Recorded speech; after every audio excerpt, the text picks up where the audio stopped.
Ugh, combos, am I right? They just play their dumb setup cards like Ashnod's Altar, and then follow up with, I don't know, Nim Deathmantle, and then next turn they land a creature, which makes enough tokens on ETB or Death, looping that.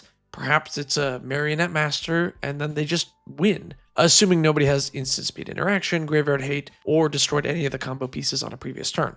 Unlike us non-combo enjoyers, where we'd play like a token generator and then a token amplifier, and then something like a Crater Hoof, where the non-combo deck just wins. Unlike the, oh wait, which one was the combo again? I think there's a lot more to an EDH deck than whether or not you have an infinite combo in it. And I wanted to talk about that. But first, quick word, this video is sponsored by Cool Stuff Inc. If you're looking to buy MTG product, check them out. If you use my code TTM at checkout, you get a 5% discount and it supports the channel. Thanks to Cool Stuff Inc. for sponsoring the video. Combos are a big point of contention in EDH. Whether or not you're playing an infinite combo, how many pieces are in your combo, and a ton of other combo related factors commonly cited when talking about the power level of decks. It's even a factor in the new bracket system. So even Wizards is paying attention to combos in EDH. But if a 4 or 5 card combo counts as a combo deck, then I feel like there are a lot more decks which should count as combos that EDH players miss out on. Playing Commander? I'll show you something interesting. The two types of Commander decks are aggro and combo. All decks fall into these categories. Rafik, aggro. Urza, combo. Yeah. Slicer, aggro. Gitrog, combo. Despite attacking every turn, Alesha is combo.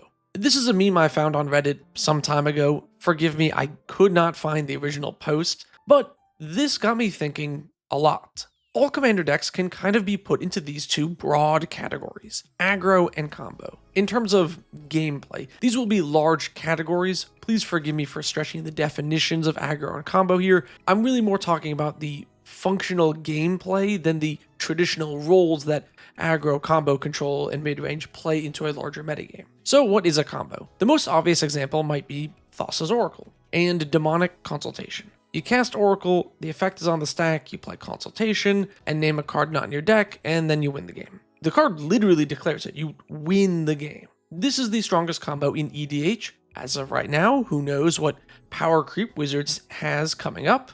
And this combo is very special because it requires no onboard support, zero setup, and always wins without fail. And I bring this up because I want you to forget about it. Thassa's Oracle is a strange anomaly. It can really only be stopped by a very niche set of cards or counter magic. Almost every other combo in Magic the Gathering can be stopped by a much wider array of interaction, and that interaction is a lot more available to all 5 pieces of the color pie. So almost every combo is going to be weaker than this one. And for this video, I'm going to be focusing more on those combos that would be common in casual EDH. So more Ashnod's Altar, Nim Deathmantle stuff, less Oracle. One very common criticism about combos is that the game will suddenly end in an anticlimactic fashion, invalidating the rest of the game. Just one turn out of the blue, boom, they win. And if you didn't hold up instant speed interaction, or spend your previous turn removing any combo pieces on the board,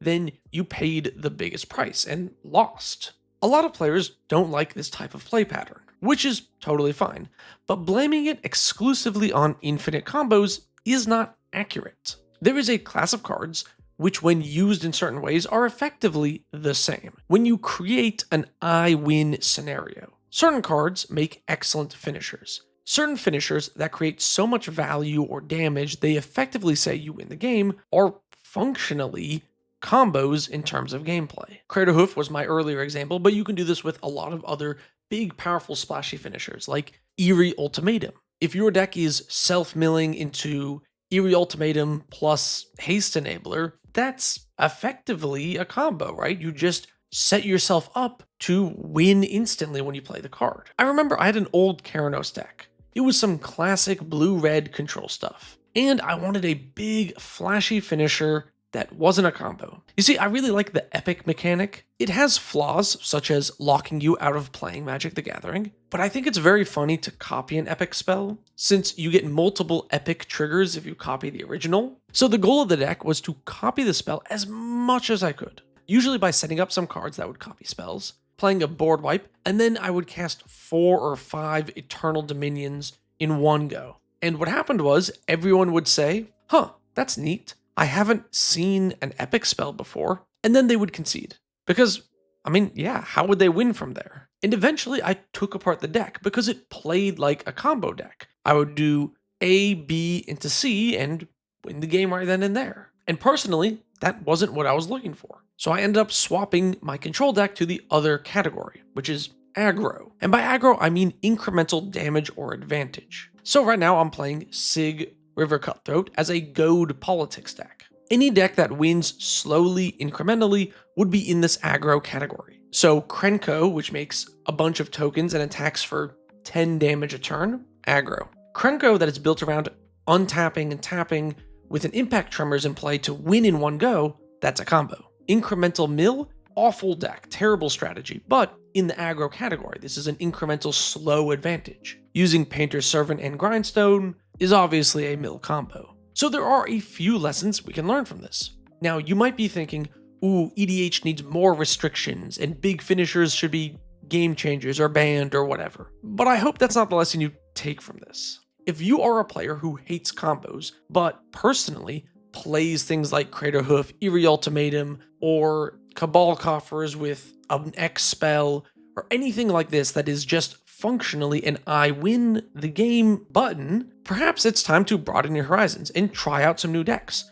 Maybe Storm, maybe Aristocrats. You might find something you like because essentially you're already playing a combo deck. Might as well just try some other combo decks. And for certain types of decks, adding a functional I win the game type thing can really help you out. My Heliod deck, for example, is a very slow grindy control deck. So I added a combo finisher to speed up the game. But it also just makes the deck a lot better since before I added this combo, my opponents would have a ton of time to draw into removal for my stuff. And being able to close out the game quickly if you have a slower, grindier deck is honestly just going to lead to better play patterns so the game doesn't drag out so long as you incrementally attack with your 1/1. Now, if you're like me and you don't like the play pattern of combos, then not adding these over-the-top finishers in your deck can help avoid those play patterns. And if you don't like playing against combos, I would recommend being wary of those finishers as well as combo pieces.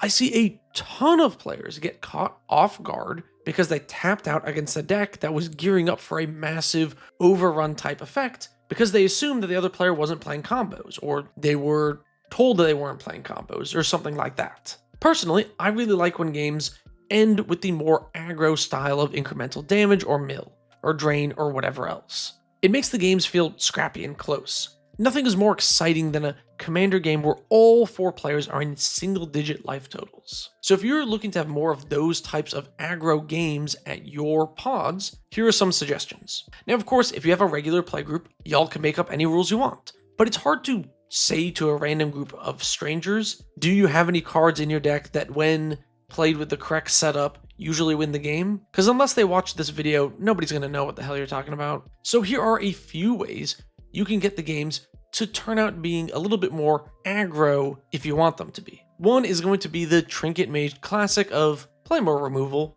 I think sniping a combo piece at the right time is a great way to make commander games a lot more fun. Use MDFCs to squeeze extra removal out of your lands, so this way you don't even need to cut real non-land card slots for the removal. You can also play light stacks. Rule of Law effects are awesome. They stop Storm and Spellslinger type decks, but a lot of casual aggro lists really aren't affected by Rule of Law that much. Additionally, you can play discard decks. Playing things that force all players to discard or force your opponents to discard are really great ways to mess with combo decks. They usually have to have certain cards in their hand or hold on to certain cards and play them in a specific order. If you force your opponent to discard their token generator, then the Craterhoof is suddenly a lot worse. Additionally, you can just play more aggressive, attack more. If your opponent is playing some sort of 5-card combo or one of these over-the-top finishers that takes a lot of time to set up, to find all the pieces, to put everything into place, then taking them out earlier is just one way to stop them from doing that combo or big finisher. There are a tremendous amount of games that I've won because an opponent didn't swing out at me, and then I eventually won because I could have lost 4 turns ago and had 4 extra turns to do things. There's absolutely nothing wrong with winning the game or playing a card that instantly does so, even if it requires some setup. I have no actual problem with combos or these big over-the-top finishers. I think they're good. Commander games do have to end at some point. But I think as players, we often draw a line in the sand at infinite combos and miss out on other powerful things, which is why I think combos are really overlooked in terms of power level of decks, rather than what your actual win con is. So I want to leave you with a few questions. What do you think? Do you play more of these aggro decks or combo decks? Do you like these big finishers? And do you think that ways to instantly win the game should be factored into your Rule Zero discussion rather than combos? Would you like to see this idea implemented in the bracket system somehow? I'm really curious what people think. Thank you so very much for watching. Special thanks to all my patrons who support me and make it so that I can do this, and extra special thanks to my tier 3 patrons whose names you see scrolling here. If you want to be in the credits or get access to any of the other perks, link is in the description.